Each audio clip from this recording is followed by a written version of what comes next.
From all of these high volume layoffs to experts saying our jobs aren't going to exist in 3 years' time, what the heck are we supposed to do to protect our jobs today? If you're like me and you've been feeling a little bit anxious about the state of the world, because the state of the world is bad, this is the perfect video for you. By the end of this video, you're going to know all of the things you absolutely have to do in order to protect your job and outrun the AI revolution. Hi, hello, my name is Emily Durham. I'm an internationally recognized careers coach, the host of Clock In, the podcast, and most recently, I am the author of my debut career advice book, Clock In, which is now available for pre-order.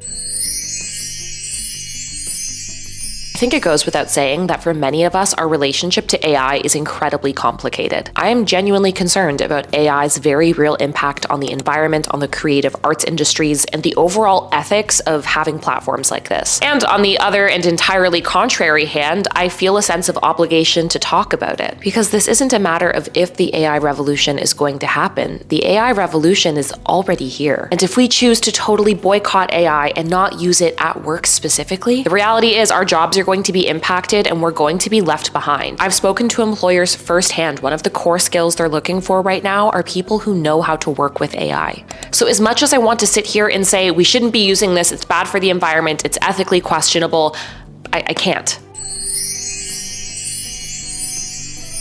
So with that, these are the specific things I'm doing at work that I hope you will be doing too to stay ahead of this insane transition that we're in and protect your job, because what the hell's going on? If I wanted to protect my job, not just today, but for the next couple of years, this is the first thing I would be doing. I would start using AI in my job every single day. Right now, studies show people who are using AI at work are anywhere from 10 to 40% more productive than those who aren't. So what this means in real life and how your boss is evaluating your performance is pretty simple. AI has introduced this new expectation that our bosses are quietly evaluating us on. It's how quick and productive we are at work. Our employers are automatically assuming, even though they didn't train us on how to use AI for our jobs, that we are using it, and therefore they're expecting to see increased productivity and output, even if they're not saying that out loud. When you become someone who is using AI to be more productive and automating some of your work, it also puts you at the forefront of education on your team. If you are the person finding ways to work more quickly and more efficiently with AI in your job, and you go to your boss and tell them this, or you teach your peers, suddenly not only are you the person working faster and getting more done,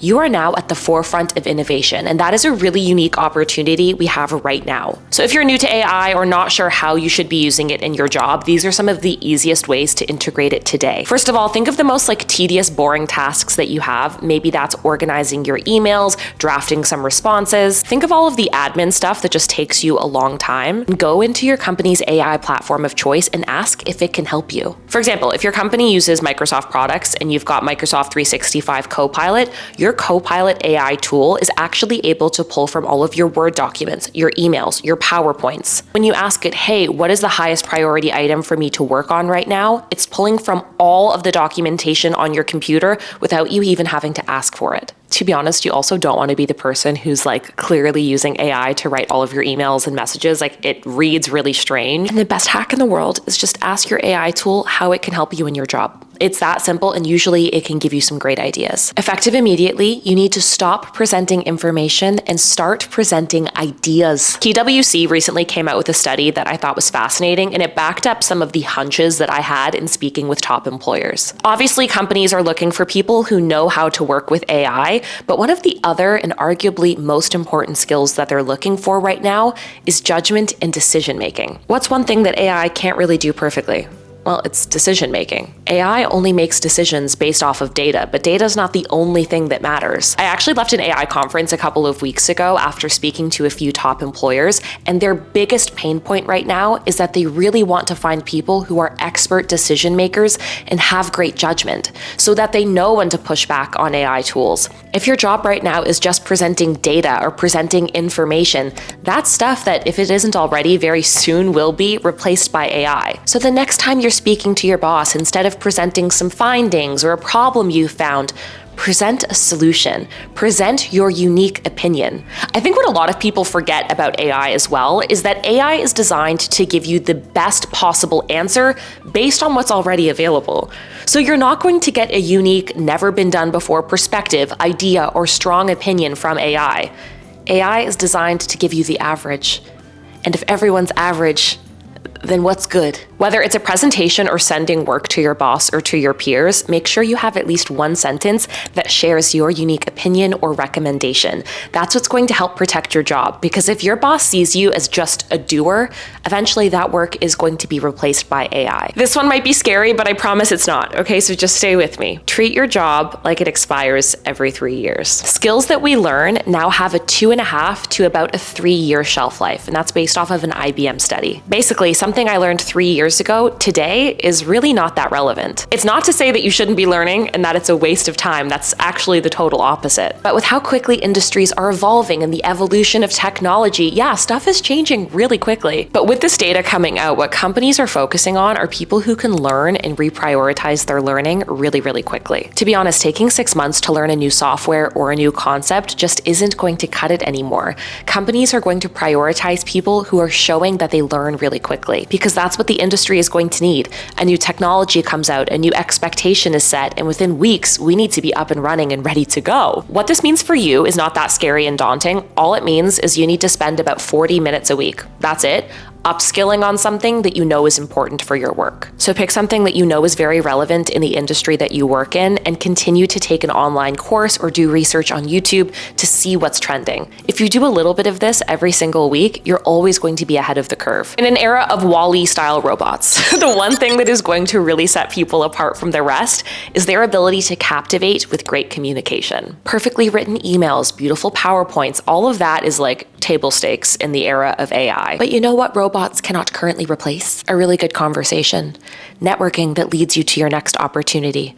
A presentation that makes people go, wow, I really want to work with that person. I'm going to reach out. Public speaking and small talking with people is so important. I talk about it so much on this channel, but as a certified yapper, whoa, I have a hair in my eye. I'm genuinely convinced that my ability to small talk and build connections is one of the core reasons I've gotten to where I am at work. I have an entire part of my book dedicated to becoming an incredible public speaker and great small talker, but the long short of it is this. The only way you're going to get better at making small talk and doing presentations is to practice and watch yourself back. You need to get into the habit of once a week, all it takes is 10 minutes, recording yourself delivering a fake TED Talk on a topic you love. Like I could talk about the Summer House, Wes Wilson, Amanda Batul drama for 6 weeks straight. If I was looking to practice my public speaking skills, I'd set up my phone, I would record myself talking, and I would watch it back and notice things like my body language. Am I speaking too quickly, too slowly? Do I use my hands? Do I smile? Am I using a lot of filler words? And if you do that every single week, slowly but surely, you're gonna get better. It can also be as simple as small talking in low stakes situations, chit-chatting with the person that you ran into while getting coffee. There's so much though I could say about that. If you want a full video about confident communication, let me know, I can do that. However, practice makes perfect. I hate to say it. If you are not visible in the era of AI, you will become invisible. If the director of your whole team sat down with your boss and said, what's the impact? What has Emily done for the business?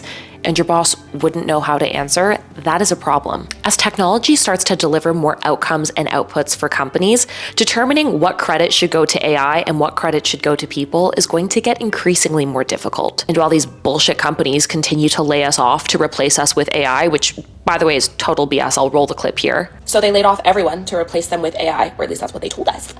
And now everything's gone to shit. Let's talk about it. Mark my words, we are about to enter the great AI rebound. Reports are coming out, this is not very surprising, that a lot of the companies who said they were doing layoffs to replace people with AI actually never were replacing people with AI. They just did that to boost their stock price in the short term. Now they're like trying to use AI, everything's going to shit, especially in their customer service and customer facing roles, and they're like, wow, we should really rehire everyone. In this Forbes article, they were talking about how over half of the companies who did AI layoffs are going to end up rehiring these people by 2027. Visibility is what keeps us safe and protected. And a lot of that is through having strong opinions, having a personality, being able to small talk. But it's also about being proactive to ensure your boss knows what the hell you're working on. You might have heard me say this before, but I'm a big believer in every single time you have a one-on-one meeting with your boss, use the first 5 minutes to provide an update on the wins that you have had in the last week. But continuing to do that and continuing to advocate for the work that you do puts you in the front of your boss's mind. And they'll remember these outcomes are are happening, not because you typed them into a computer, but because you delivered them. It is so important right now for you to share your wins, for you to speak up in meetings. Try saying one thing in every meeting, sharing your opinions. Hell, even posting on LinkedIn to share your perspectives is another great way to position yourself as a visible thought leader. In all of this change, our goal is just to not get lost in like the shuffle and the rubble of this disaster. Takeaway, like my thesis of all of this is, in order to protect your job, I believe right now you need to be an expert at making your work visible, having a personality with opinions, and above all, showing that you make great judgment calls and decisions, because that is the skill that employers cannot outsource.